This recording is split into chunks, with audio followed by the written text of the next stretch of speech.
وفادار مسلمان جنہوں نے اسلام کے لیے سب کچھ قربان کر دیا، کسی چیز کا بھی دریغ نہیں کیا، وطن چھوڑنا پڑا تو چھوڑ دیا، کاروبار تجنے پڑے تو تج دیے، رشتے توڑنے پڑے تو توڑ دیے، جانیں قربان کرنے کا وقت آیا تو سب کچھ قربان کر دیا۔ کسی وقت بھی انہوں نے یہ نہیں کہا کہ اب ہم سے نہیں ہو سکتا۔ جو بھی وقت آیا، جو بھی دین کا مطالبہ تھا، انہوں نے آگے بڑھ کر پورا کیا، اور اللہ رب العزت نے ان کو اپنی رضا کا سرٹیفکیٹ عطا فرمایا۔ رضی اللہ عنہم ورضوا عنہ، اللہ ان سے راضی ہے اور اللہ ان کو راضی کرے گا، وہ اللہ سے راضی ہوں گے۔ یہ امت مسلمہ، یہ اصحاب رسول صلی اللہ علیہ وسلم ورضی اللہ عنہم اجمعین، حضرت ابراہیم خلیل اللہ کی دعا کے نتیجے میں اللہ تعالیٰ نے امت مسلمہ برپا کی، اور اس امت مسلمہ کی تعلیم و تربیت کے لیے محمد الرسول اللہ صلی اللہ علیہ وسلم کو مبعوث فرمایا، اور ان کی تعلیم و تربیت سے اللہ تعالیٰ نے یہ امت مسلمہ برپا کی، جس کا بہترین گروہ، خیر امت، بہترین امت، مثالی امت، یہ صحابہ کرام کا گروہ تھا۔ اور آج دنیا کو اسی چیز کی تلاش ہے، اور دنیا اسی چیز کے لیے سرگرداں ہے کہ المسلم الصحابی، صحابہ جیسے مسلمان لوگوں کو مل جائیں۔ آج صحابہ جیسے مسلمان نہیں ملتے۔ مسلمان ہیں، کلمہ پڑھنے والے ہیں، اسلام کے احکام کی بجاوری کرنے والے ہیں، لیکن وہ سچے مسلمان جنہوں نے اسلام کو دل و جان سے قبول کیا ہو، اور پھر ان کا ایک ایک لمحہ اسلامیت کے اندر گزرا ہو، ان کی خلوتیں، ان کی جلوتیں، ان کی پرائیویسیاں، ان کی پبلک زندگی، ان کے معاملات، ان کا لین دین، ان کے رشتے داتے، ان کے تعلق، ان کی دوستیاں، ان کی محبتیں، سب اس اسلام کے گرد گھومتی تھیں اور اسلام کے دائرے کے اندر تھی۔ انہوں نے اپنا سب کچھ اسلام کے اوپر لگا دیا تھا۔ ایسے سچے اور مثالی مسلمان آج دنیا کو مطلوب ہیں، دنیا انہیں ڈھونڈتی ہے، انہیں چاہتی ہے، لیکن ایسے مسلمان ہمارے معاشرے میں بہت کمیاب ہیں۔ اور صورتحال یہ ہے کہ مسلمان معاشرے کے اندر اسلام اجنبی بن چکا ہے۔ اس لیے اس ماڈل کو سامنے رکھتے ہوئے، ابراہیم خلیل اللہ کا ماڈل، محمد الرسول اللہ صلی اللہ علیہ وسلم کا ماڈل، چونکہ ہمیں حکم ہی یہ دیا گیا ہے کہ انتبع ملت ابراہیم حنیفا، ابراہیم علیہ السلام کے طریقے کی پیروی کرو، اور محمد الرسول اللہ صلی اللہ علیہ وسلم ابراہیم علیہ السلام کے طریقے پر ہی چلنے والے تھے، اور یہی ان کا طریقہ تھا، اور صحابہ کا بھی طریقہ یہی تھا۔ اور مسلمانوں کا اقرار اور اعلان بھی یہی ہونا چاہیے، اور عمل اور اظہار بھی یہی ہونا چاہیے۔ اصبحت علی فطرت الاسلام وعلی کلمۃ الاخلاص وعلی دین نبینا محمد صلی اللہ علیہ وسلم وعلی ملت ابینا ابراہیم حنیفا مسلما وما انا من المشرکین۔ اصبحت علی فطرت الاسلام، صبح ہو تو اسلام کے طریقے پر، شام ہو تو اسلام کے طریقے پر، دین محمد صلی اللہ علیہ وسلم کے اوپر، ابراہیم علیہ السلام کے طریقے کے اوپر، اور اس راستے کے اوپر جو صحابہ کا راستہ تھا، جن کو اللہ کی رضا حاصل ہوئی۔ حضرات، اسلام، اس کا معنی ہوتا ہے اللہ اکبر۔ اسلام کہتے ہیں استسلام،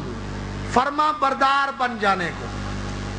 اپنے آپ کو دوسرے کے حوالے کر دینے کو۔ ایک شخص آیا رسول اکرم صلی اللہ علیہ وسلم کی خدمت میں، معاویہ ابن حیدہ رضی اللہ تعالی عنہ صحابی رسول ہے، روایت کرتے ہیں، مسند احمد کی حدیث ہے، صحیح ابن حبان کی، کہ ایک شخص آیا رسول اکرم صلی اللہ علیہ وسلم کی خدمت میں، اور آ کے عرض کرتا ہے یا رسول اللہ بالذی بعثک بالحق، اس اللہ کی قسم دے کے میں آپ سے پوچھتا ہوں جس نے آپ کو حق کے ساتھ مبعوث کیا ہے، ملذی بعثک بہ، آپ کیا مشن لے کے آئے ہیں، کیا پیغام لے کے آئے ہیں، کیا دعوت لے کے آئے ہیں، آپ کیا چاہتے ہیں؟ رسول اکرم صلی اللہ علیہ وسلم نے فرمایا بالاسلام، اللہ تعالیٰ نے مجھے اسلام کی دعوت دے کر بھیجا ہے، میں اسلام کا پیغام لے کے آیا ہوں، میں چاہتا ہوں کہ لوگ مسلم بن جائیں، اسلام قبول کر لیں۔ تو اس نے دوسرا سوال کیا مل اسلام یا رسول اللہ، اللہ کے رسول بتائیں اسلام کیا ہوتا ہے؟ تو رسول اکرم صلی اللہ علیہ وسلم نے کیا فرمایا؟ ان تسلم نفسک للہ وان توجہ وجہک للہ، اسلام یہ ہے کہ اپنی جان اللہ کے حوالے کر دو، اسلام یہ ہے کہ اپنی جان اللہ کے حوالے کر دو، وان توجہ وجہک الی اللہ، اور اپنی زندگی کا رخ، اپنے چہرے کا رخ، اپنی شخصیت کا رخ اللہ کی طرف کر دو، اپنا نفس، اپنا باطن، اپنی روح، اپنا قلب یہ اللہ کے حوالے کر دو، دل کے اوپر حکمرانی ہو تو اللہ کی، اور یہ دل و جان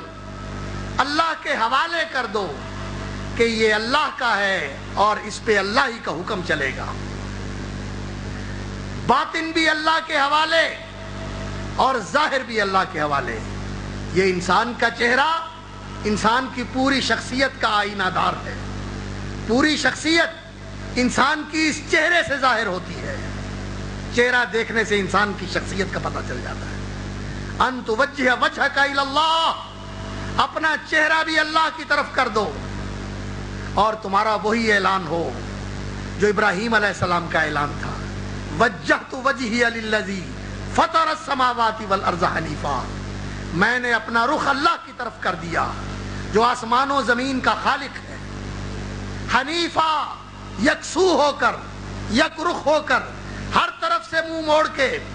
شیطان جو تمہارا دشمن ہے اور اس دنیا کی رنگینیاں جو انسان کو اپنی طرف کھینچتی ہیں، اور اس نفس کے بہکاوے جو انسان کو اپنے پیچھے لگاتے ہیں، ان سب سے منہ موڑ کر اپنا رخ اللہ کی طرف کر دو۔ اسلام اس چیز کا نام ہے، ان تسلم نفسک الی اللہ وان توجہ وجہک الی اللہ، چہرہ اللہ کی طرف کر دو، جان اللہ کے حوالے کر دو، اسلام اس چیز کا نام ہے۔ اور پھر جب انسان اپنے چہرے کو اللہ کی طرف متوجہ کرتا ہے اور اپنی جان کو اللہ کے حوالے کرتا ہے، تو پھر انسان کے اندر کیا چیز پیدا ہوتی ہے؟ انسان اس بدن کے ساتھ اللہ کا فرما بردار بن جاتا ہے۔ الاستسلام للہ والخضوع لہ والانقیاد لہ بالطاعہ، اسلام پھر اس چیز کا نام ہے کہ انسان نافرمانی سے ہاتھ کھینچ لے، مکمل فرما بردار بن جائے، ہر معاملے میں اللہ کی فرما برداری کرنے والا ہو، کوئی بھی معاملہ ہو، عقیدے کی بات ہو تو عقیدہ وہ جو اللہ چاہتا ہے، ایمان اور اعتقاد، اور اگر عبادت ہو تو جب اللہ رب العزت کا حکم ہے کسی عبادت کے لیے، انسان اس کو بجا لانے کے لیے فوراً تیار ہو، جس چیز سے روک دیا اس سے رک جائے، جس کے کرنے کا حکم دیا ہے اس کو کرے بجا لائے، اس طرح اللہ رب العزت کا پورا فرما بردار بن جائے۔ اور ادخلوا فی السلم کافہ، پورے کے پورے اسلام کے اندر آ جاؤ، اس کی تعبیر بن جائے اسلام، مسلمان، تو یہ ہے سچا اسلام، الاستسلام للہ، اللہ کا فرما بردار ہو جانا، والخضوع لہ، اور اس کے سامنے جھک جانا، والانقیاد لہ بالطاعہ، اور اس کی فرما برداری کرنا، اس کی اطاعت شعاری کرنا۔ جو اس کا حکم ہے اس کو بجا لانا. اس کے حکم کو بجا لانے کا طریقہ کیا ہے؟ اس کو بجا لانے کا طریقہ یہ ہے کہ اللہ کے دین کی انسان اتباع کرے، جو اللہ نے دین ہمارے لیے پسند کیا ہے. رضیت لکم الاسلام دینا، یہ دین جو میں نے تمہارے لیے پسند کیا ہے اس کا نام اسلام ہے. اور آپ جانتے ہیں کہ رسول اکرم صلی اللہ علیہ وسلم نے اس دین اسلام کی وضاحت کرتے ہوئے کیا فرمایا؟ میرا خیال ہے کوئی مسلمان اس سے ناواقف نہیں ہوگا کہ اس دین کی بنیاد کیا ہے، اس کے ارکان کیا ہے. الاسلام، رسول اکرم صلی اللہ علیہ وسلم کا فرمان حق ترجمان یہ ہے، فرمایا اسلام یہ ہے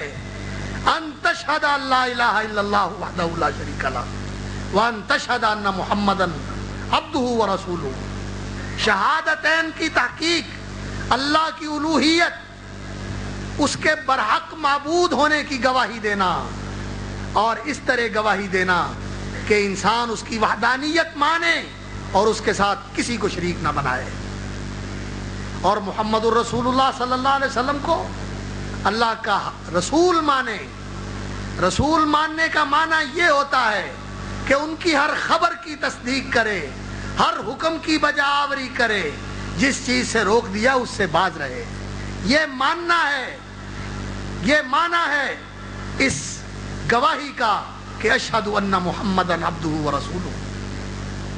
اور اللہ کی الوہیت کی گواہی دینا، اس کی توحید کی گواہی دینا یہ ہے ان تعبد اللہ وحدہ لا شریک لہ، کہ انسان ایک اللہ کی عبادت کرے اور عبادت کے اندر اللہ کے ساتھ کسی کو ساجی اور شریک نہ بنائے. عبادت کے جو مراسم، جو اعمال اللہ رب العزت نے اپنے لیے مخصوص فرمائے ہیں وہ خاص اللہ کے لیے رکھے. کبھی دست بستہ اس کے سامنے کھڑے ہونا، کبھی اس کی تعظیم میں کمر جھکا دینا، اور کبھی سر بسجود ہو جانا، کبھی اس کی بڑائی مان کر اس کی قسم کھانا، کبھی مشکل میں پھنسے ہوئے اس کو پکارنا، اس کی دہائی دینا،